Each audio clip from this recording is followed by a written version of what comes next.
pursuing the most dangerous criminals.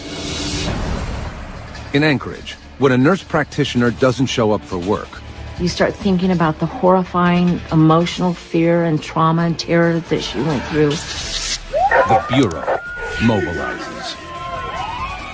We didn't have really one strong piece of evidence, and we didn't have Mindy.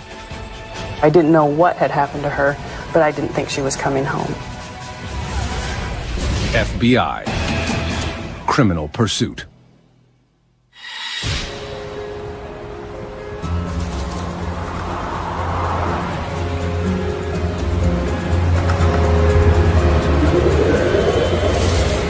August 4th, 2007.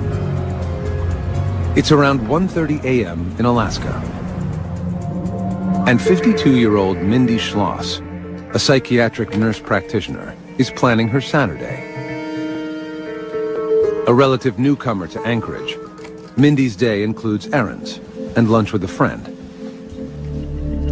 Before going to bed, she sends a few emails, then logs off for the night.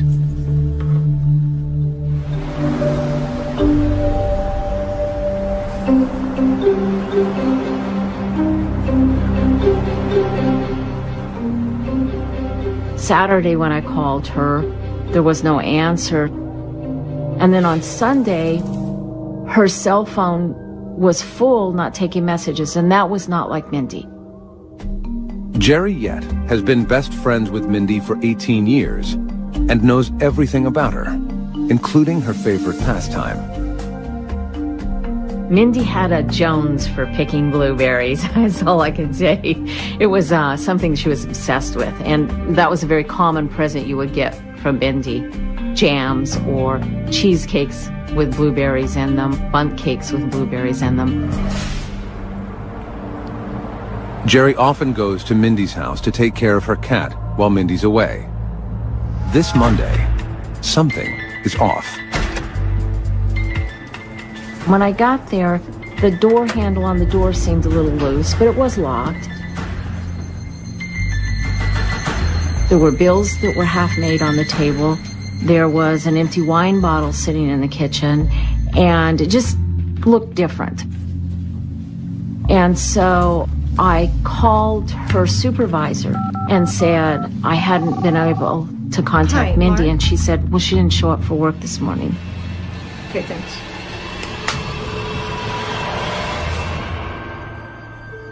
Mindy commutes 360 miles to her job in Fairbanks every other week,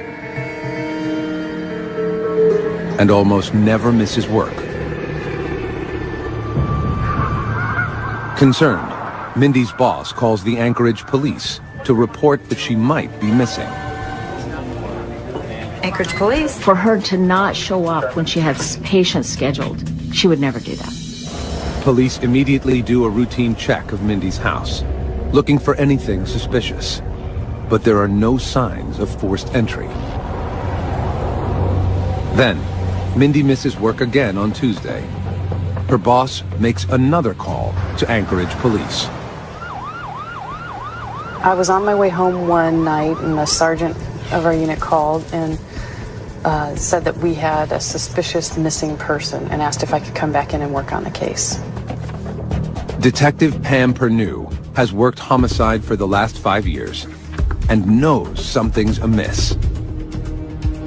She was a very responsible, reliable person that took commitment very seriously and had never been out of contact for this long. Detective Pernew begins the investigation back at Mindy's house.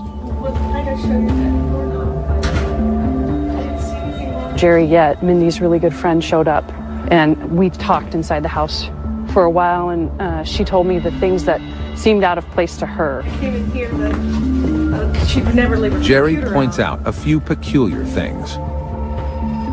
I made her a special custom-made apron, and it was all of her favorite colors, and it had moons and stars, and I had given her that for her birthday. And the apron was wadded up in the garbage. And I said, Mindy didn't put that there. She would never throw it away. There's something I'll show you in a bit. I noticed the The garage was empty, and one of the things that Jerry said was that her car should be in the garage. It was uncharacteristic of Mindy to drive her car to the airport or anything like that. Jerry wants to believe that her friend is okay. Maybe she'd gone out Sunday berry picking or doing something, and something physically had happened. But a check of Mindy's airline records reveals that she never even boarded the plane. Detective Pernew is certain that something sinister has taken place. Something had happened to her. I didn't know what had happened to her, but I didn't think she was coming home.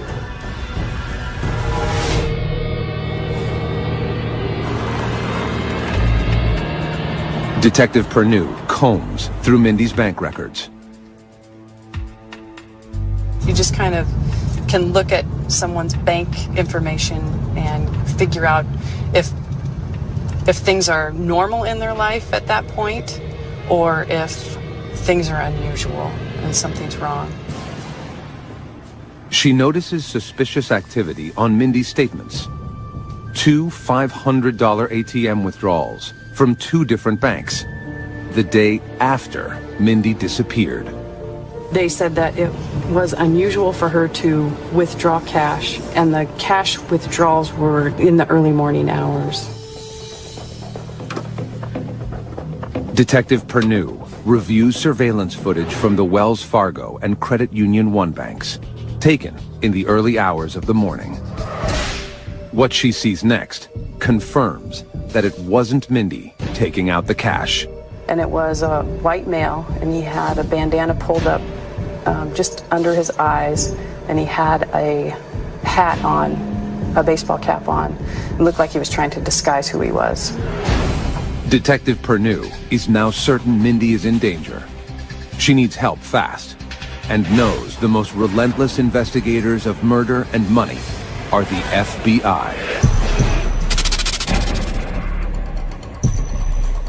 She contacts Special Agent Mike Thorson. He hits the ground running, starting with the only lead, the bank videos. The first time I took a look at that video coverage from the Wells Fargo bank, I knew that something had happened to Mindy. Agent Thorson analyzes footage of the first transaction at Wells Fargo. From the left, you can see a white male standing outside, appears to be doing something, walks into the bank, walks straight up to the ATM machine. You can see he's wearing a bandana, wearing a blue puffy style jacket, backpack, and you just saw that he pulled down the bandana, revealing his mouth and his nose. He's conducting a balance inquiry into the account. The ATM then displays that account has approximately $20,000 in it. That same man leaves and returns to the ATM 4 times. Agent Thorson deduces that Mindy's card had become trapped in the machine. My belief was that he was trying everything that he could to get that ATM card back because he knew there was $20,000 sitting in a bank account that he just lost his access to. Agent Thorson fast forwards through the video and gets a break. A possible witness at the Credit Union 1. We saw a person going into the bank that was not wearing a disguise, walked in the bank, performed his transaction, received his money, and then exited the bank. Agent Thorson begins trying to identify the witness. But it's going to take time to track him down. And with so little to go on, Mindy's time may be running out. I think I knew at the time she disappeared. My heart said there's not going to be a good outcome.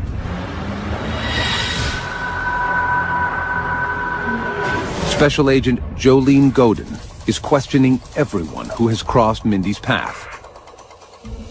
We were looking at family, we were looking at friends, we were looking at basically anybody who knew her that would have had access to her that day, would have had a motive to do something to her.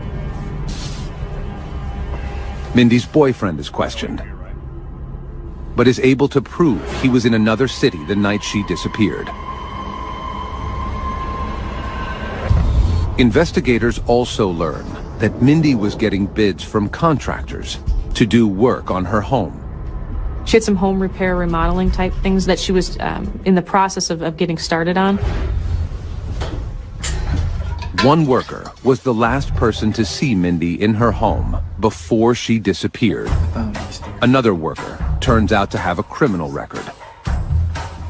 Could one of the workers have killed Mindy and stolen her debit card?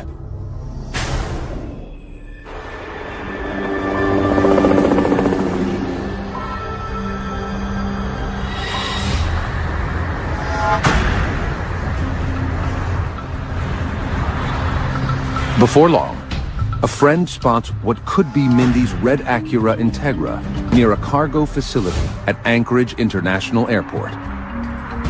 Just driving down the street, happened to look over, pulled in, compared the license plates, and sure enough, it turned out to be Mindy's car.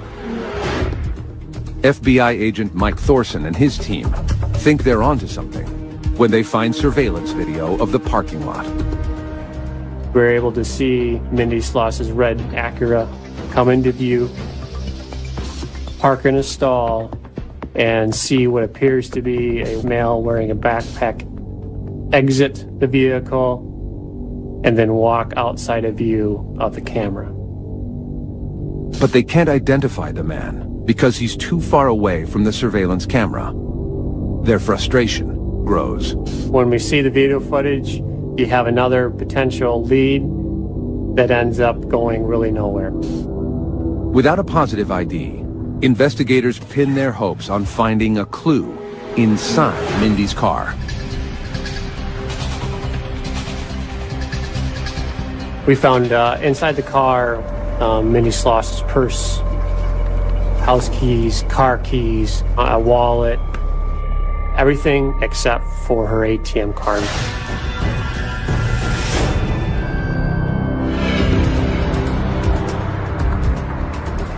They also gather forensic evidence, which they hope will tell them who was driving Mindy's car. They tried to lift fingerprints, they swabbed for DNA and did a number of things with the car, and they were actually able to get a couple of swabs off the steering wheel that were sent to the state crime lab. But the results will take weeks. And the FBI doesn't have that kind of time. Special Agent Jolene Godin reaches out to Washington, D.C. We contacted our evidence response team unit out of headquarters and then asked them if they would deploy the human scent dogs as well as cadaver dogs out to Anchorage to assist. Supervisory Special Agent Rex Stockham helped create the Bureau's Forensic Canine Program in 1999. He makes the decision to assist the Anchorage unit in their search for Mindy. The decision to bring 5 dogs was pretty simple for us. We had a lot of square miles, if you will, to cover, both looking for the body and looking for the offender. As the FBI readies its dogs, Anchorage PD canvasses Mindy's neighborhood. Detective Pam Pernew goes door to door, asking residents if they've seen anything unusual. They all mention Mindy's next-door neighbors. Every single house pointed to this house, saying that this house had a lot of young people that were living in it, that it was loud, there were parties, people coming and going at all hours of the night. They didn't have a good accounting for who actually lived there and who didn't. When investigators finally do speak to residents of that house, they can't get a straight answer. They'd just be very evasive about who all lived in the house, how many people lived there, anything having to do with who was in that house. Why are they hiding something? What is it? What's going on that they're not willing to really talk about who's there?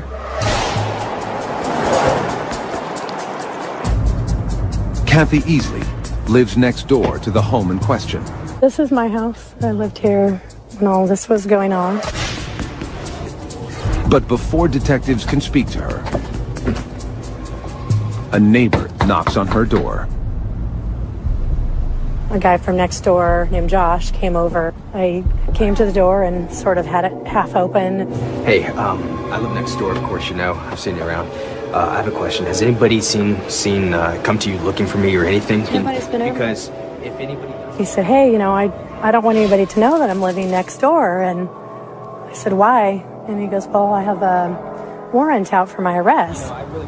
He said, well, nobody knows that I'm there, and the police, I think, are in the neighborhood. And I said, well, I haven't talked to anybody, because at that point I hadn't spoken to anyone yet, and nobody had been to my door. The neighbor leaves. And minutes later, Detective Pernew shows up. But Kathy's too scared to talk. I stepped out on my porch, and I'm just checking in with the neighbors. And looked over, and he's looking out the window, watching me talk to the police. Okay. So I made some pretty big hand gestures to them that I didn't know anything about it. I don't know anything. And just shook my head a few times so that I knew he would see that. Well, if you do notice anything out of the ordinary, do me a favor and give me a call. Okay. Thank you so much for your time.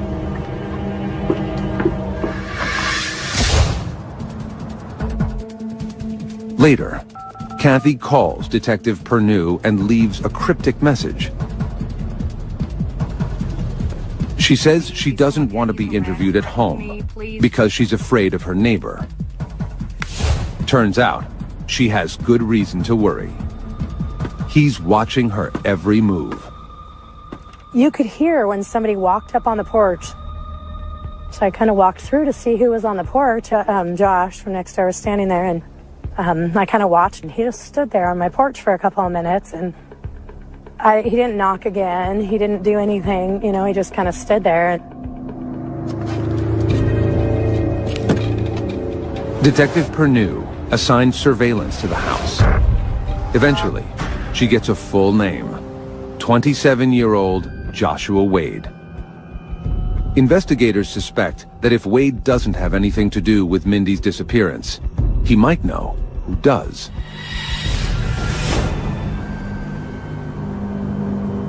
August 16th. It's now been 12 days since Mindy disappeared, and the chances of finding her alive are dwindling. The FBI's forensic canine team arrives in Anchorage. They start at the Wells Fargo Bank, where agents present the dogs with scents taken from Mindy's car. They immediately get a positive response. A positive response by our canines means there's an association between the collected odor and an odor on the ground near the ATM machine. The dog was indicating to us there's an odor matching what you're having me smell present here. I'm going to go follow it. A bloodhound drops down and starts running the trail to the source. It leads them straight to Mindy's neighborhood. You come to Mindy's house before you come to Josh's house, and the dog kind of went up to Mindy's house a little bit and sniffed around, and then went to the fence that separates the two houses. The dog's nose went up in the air, and then the dog went down the fence line and around the fence and up the front yard of Josh Wade's house, and then went to the side door. Agent Godin is watching the dogs closely. To her surprise, a second bloodhound also makes a beeline, straight to Joshua Wade's house.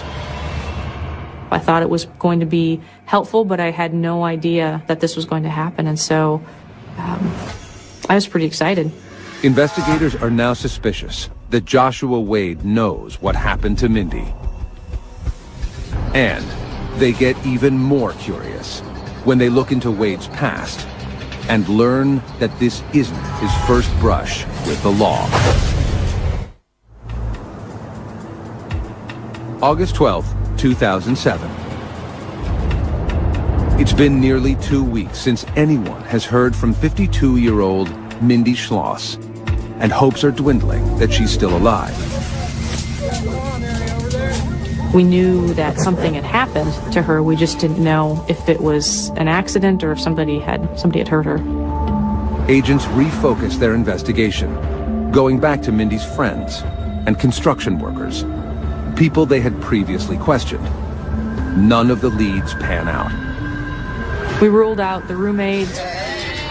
We were able to rule out the contractors that had recently been at Mindy's house. We were able to rule out Mindy's close friends. But there is one person of interest, 27-year-old Joshua Wade, that they don't rule out. Especially when they learn he's been linked to another missing woman.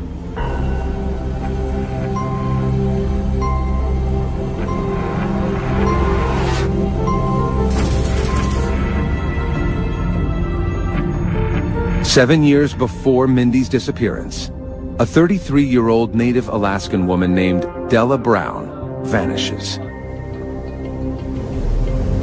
She was a very outgoing person, a very likable. I mean, she could strike up small talk with just about anybody. That's just the type of person she was.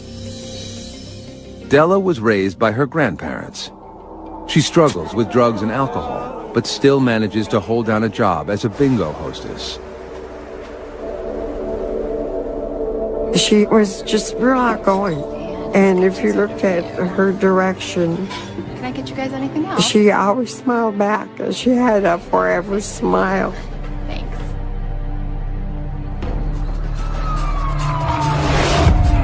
On September 2nd, 2000, Della's body is discovered in an abandoned shack in a rough part of Anchorage.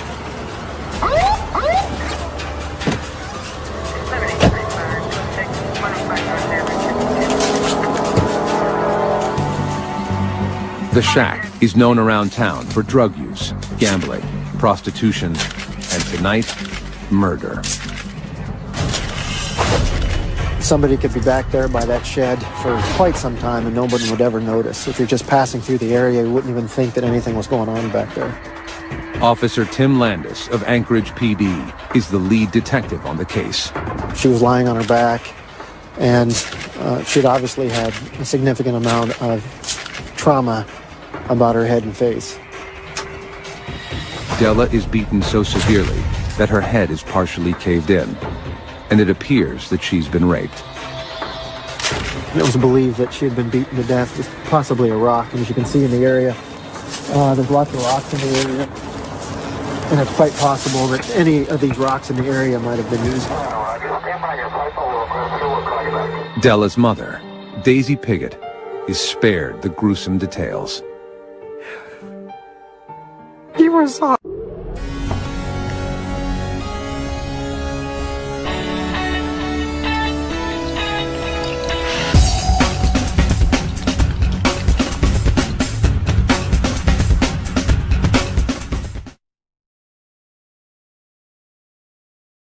awful. Nobody wants to hear that kind of news anyway. But we didn't have a lot of information other than she was killed. But I didn't know the contents of how badly she was beaten.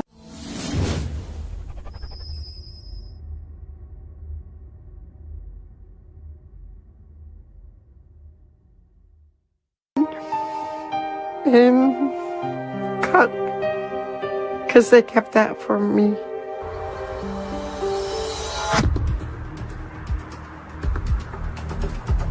With no murder weapon or clear leads, detectives have little to go on.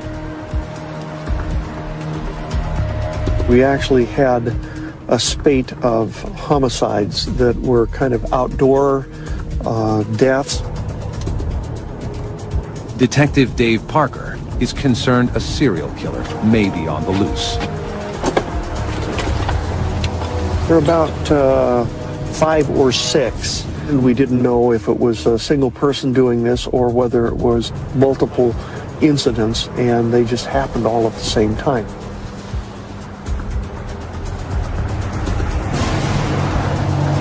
Detectives soon learned that Della's boyfriend had been arrested before for beating her in the past. At first, he's a prime suspect.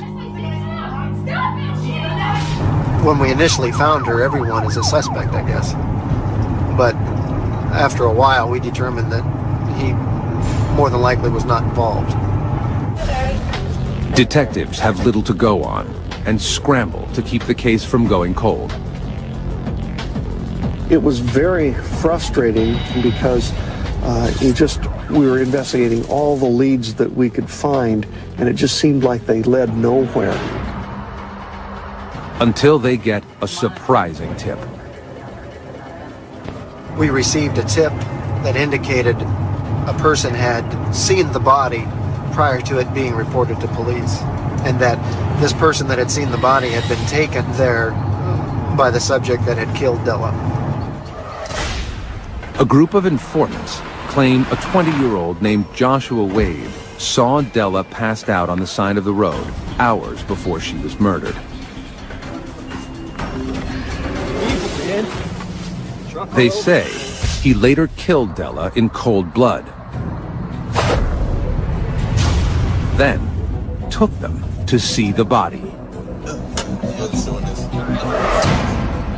Josh showed up and he was excited, was sweating, had what appeared to be blood on the front of his hooded sweatshirt. And at some point during that time, Josh was saying, "Hey, come over here, I want to show you something," and took him to the shed and showed him the body. This. Yeah.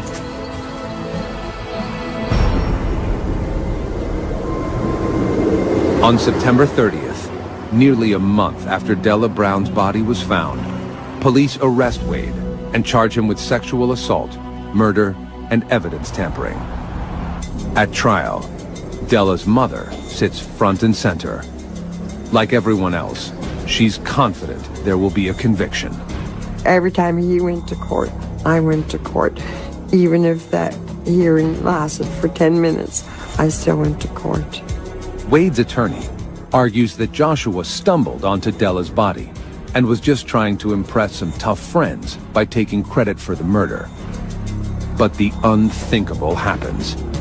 Joshua is acquitted on all charges except for tampering with a shovel that was evidence. The case was kind of a perfect storm of events. We didn't have any witnesses to the actual killing of Della. The informants had a pretty rough past, and by the time we went to trial, they were facing charges themselves. And you combine all those things, and it made for a very difficult case. After deliberating for several days, the jury returns a verdict.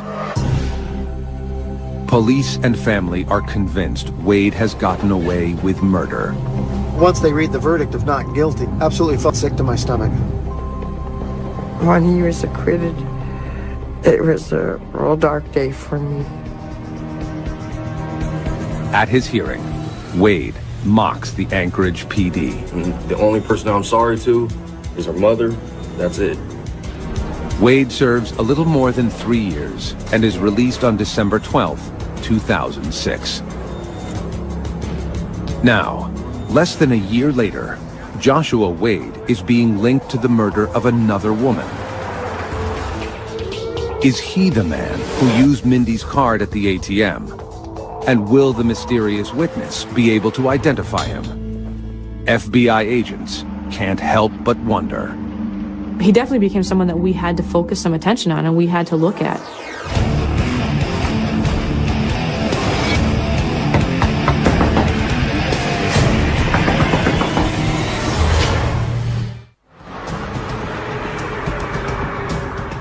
A year after his release from prison for evidence tampering in the murder of Della Brown, the FBI is now questioning Joshua Wade's role in the disappearance of Mindy Schlo. Even though he did have some past history in the state of Alaska with his acquittal on the brutal murder of Della Brown, we still could not specifically target Joshua Wade because we had no idea whether he was involved or not. For weeks, Special Agents Mike Thorson and Jolene Godin have searched for a witness they saw on the Credit Union 1 ATM footage. They hope the witness will give them the break they need and identify the man using Mindy's ATM card. They finally track him down. And we interviewed him approximately a week to 2 weeks later. He says, absolutely, I saw that guy. And then he goes and says, I can't describe him for you. It was 4 o'clock in the morning. It was dark. And a potential lead that we thought we might have Turned out we didn't have anything. But FBI scent dogs have confirmed the connection between Mindy's car and Joshua Wade's house. And the evidence is starting to point in one direction. And the agents aren't the only ones becoming suspicious of Wade. Tina Greaser, whose 20-year-old daughter Christina is friends with Joshua, has her doubts. My daughter was hanging out with him quite a bit at that time, giving him rides, taking him places, sharing everything with me, because of course I was really concerned at the point, you know, I was like telling her things, his behavior was really weird. 2 weeks after Mindy's disappearance, Wade asks Christina for a ride home. As they pull up, they see police swarming the house. Wade tells Christina not to stop, which only adds to her suspicions. Inside Wade's house, the FBI and Anchorage police execute a search warrant. They make some startling discoveries. Take a look at this. We found a jacket, and it was the same jacket on the ATM video. And inside the pocket of that jacket was an ATM receipt showing a withdrawal from Mindy Schlo's account. Investigators also find a woman's watch. That gold watch was further identified by a close friend of Mindy's as more than likely being Mindy's. Grab the shoes. Scent samples taken directly from Wade's belongings confirm suspicions. We collected scent out of Josh Wade's shoes in his closet, and also we obtained scent from the jacket, and we used that scent to kind of narrow it down to Josh Wade. Agents are more confident than ever that Wade is an extreme danger to society. We actually had a connection between the car and the ATM in the house, and so Josh Wade, if he didn't do it, he at least knew something about it or was connected somehow.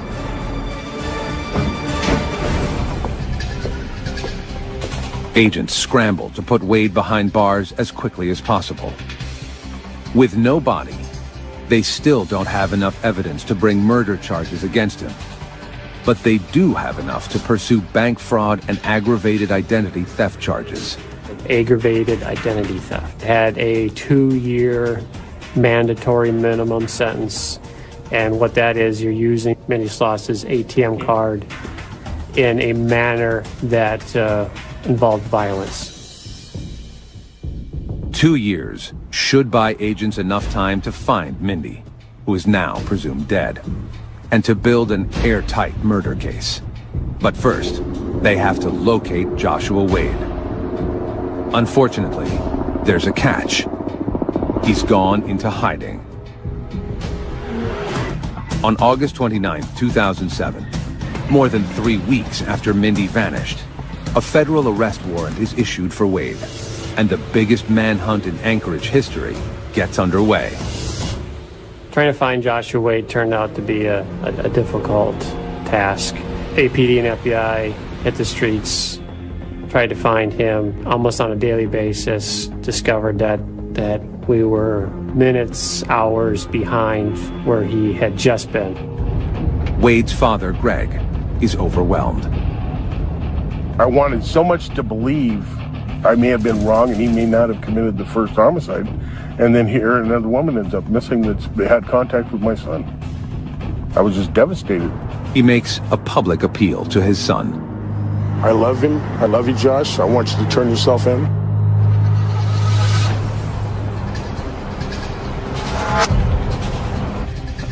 Wade's friend, Christina Greaser, has been following news coverage of Mindy's disappearance. She's horrified when she sees the ATM surveillance footage. My daughter had pointed out, she goes, "Oh my God, looks like he's wearing a backpack." And she was like, "Oh my God, I gave him a ride today and he left his backpack in my car." They rush out to the car and look inside Wade's bag. In the backpack, there was a half a bottle of alcohol. He had like a wallet that had his old prison ID card. A lot of bank receipts. There was also a cell phone in there that had pictures of a gun on it. It's like a gun. Oh my God.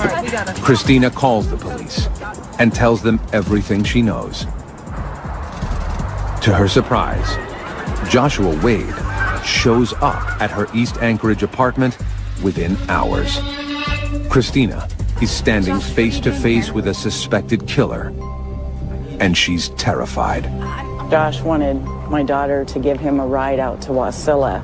He said he had something to take care of out in Wasilla, and to pick up some CDs and other personal belongings that he owned at the time.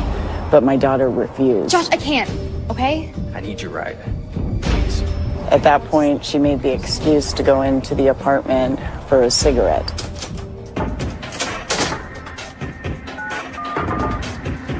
When she made her phone calls, words ensued with both of them, and he got angry and ended up leaving. Christina calls Anchorage police just as Wade flees to a nearby apartment. She was following him on foot with her cell phone, giving updates to the SWAT team members as to where he was. Hey! He knocks on the door of an apartment and asks to use the phone, then pushes his way in. Hey, what are you doing? Sit down! Hey, sit down! Don't even mess with me now. There were a brother and sister that lived in the apartment, and he eventually let the brother leave, and the sister stayed in the apartment.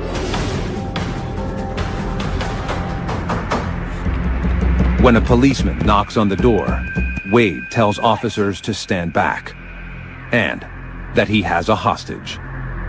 Joshua Wade at that point was considered armed and dangerous, but law enforcement, Anchorage Police, along with ourselves, had no idea whether he was armed or not. Every on-duty Anchorage police officer, FBI agent, SWAT member, and K-9 unit stands at the ready, guns drawn, prepared to fire. I was thinking they're finally going to get him. Oh, this is it. They've got him. On the morning of September 2nd, 2007, residents of a sleepy East Anchorage apartment complex awake to SWAT teams banging on their doors. Suspected murderer Joshua Wade has taken a woman hostage inside an apartment, and the standoff between him and the FBI has shut down the neighborhood. This whole road was blocked off. No traffic was allowed through.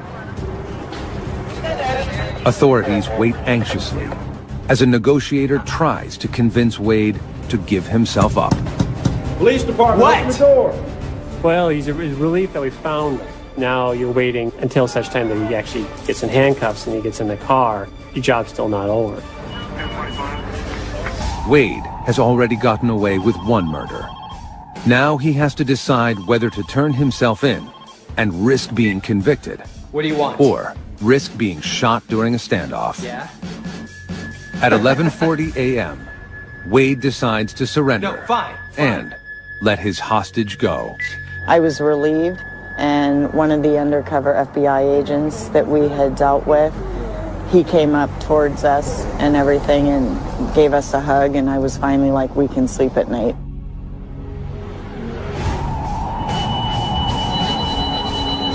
Officers cuff Wade and take him to FBI headquarters for questioning.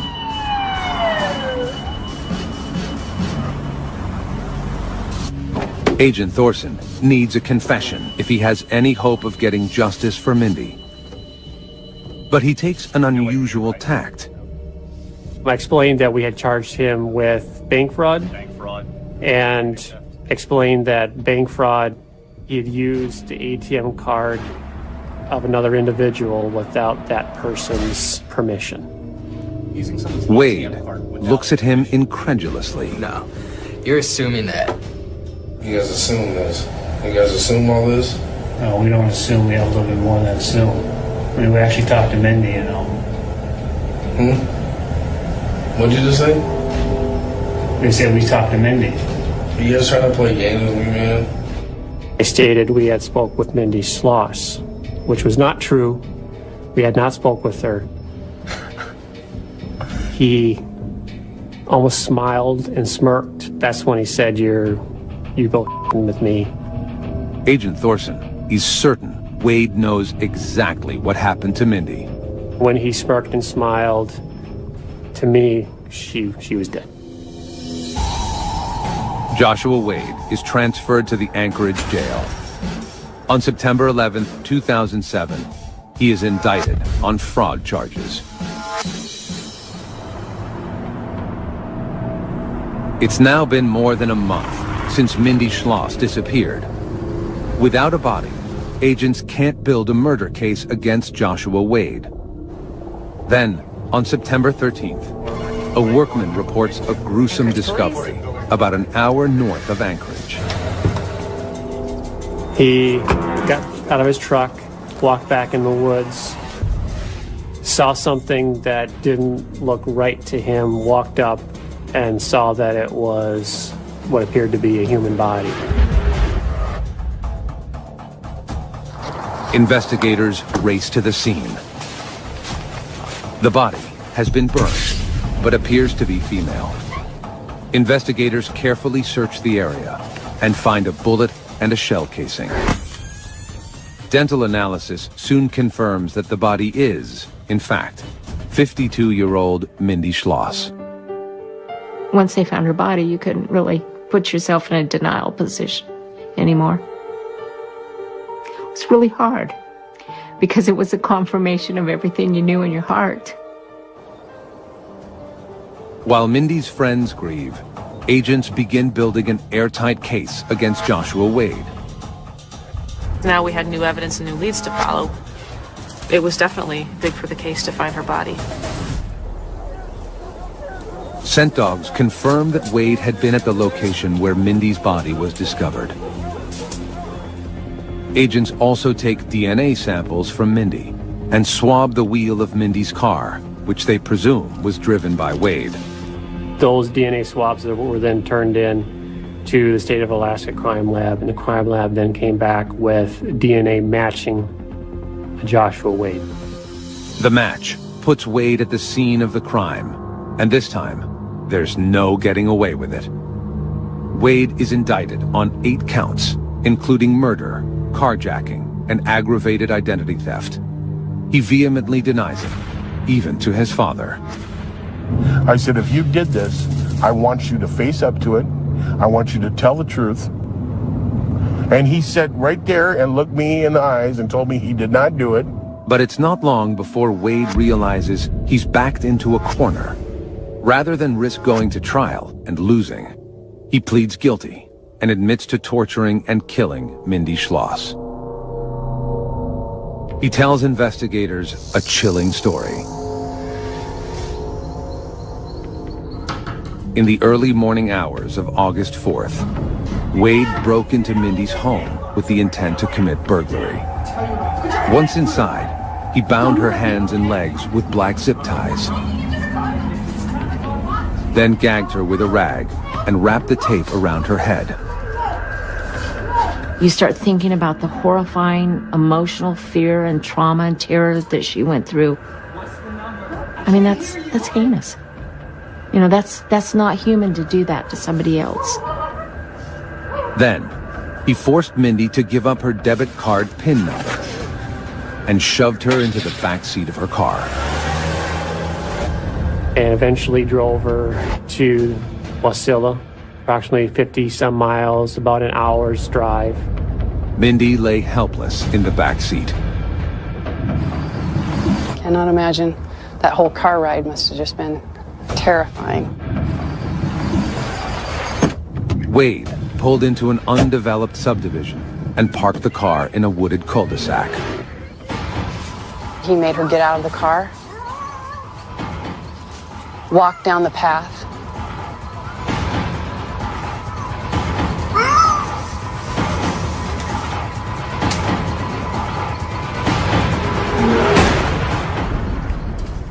He shot her in the back of the head. Wade returned to Mindy's home and tried to conceal his crime. He made her bed, he stole her watch, and dumped her car at the airport. In the days after the murder, he withdrew cash from Mindy's accounts, then returned to the woods to burn Mindy's body. I think he had an innate anger and a viciousness, and the demons would come out, and he could not control that anger and hatred towards other people, and especially towards women. After admitting to Mindy's murder, Wade strikes a deal with prosecutors. If he also confesses to Della Brown's murder, he will be spared the death penalty for his crimes. Now everybody was going to know who killed Della. I always knew in my heart who killed Della, but he was going to admit it. I mean, I could have almost walked on air that day.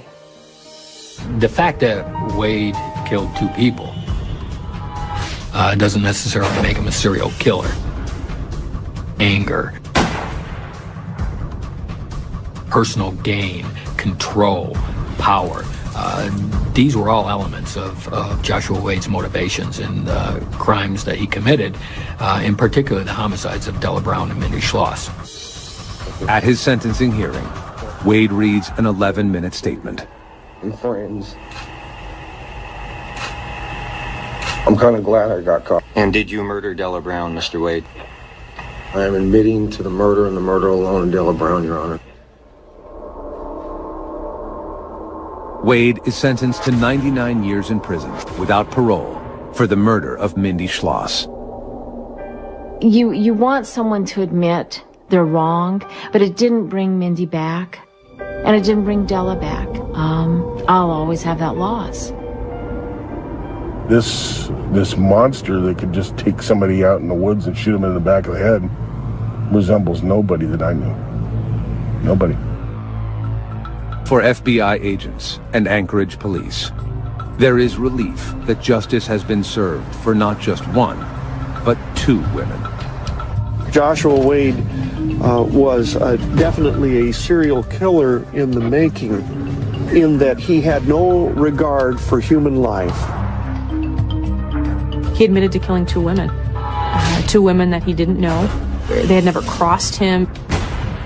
2 very innocent women. And so I think we definitely got somebody off the street that needed to be off the street.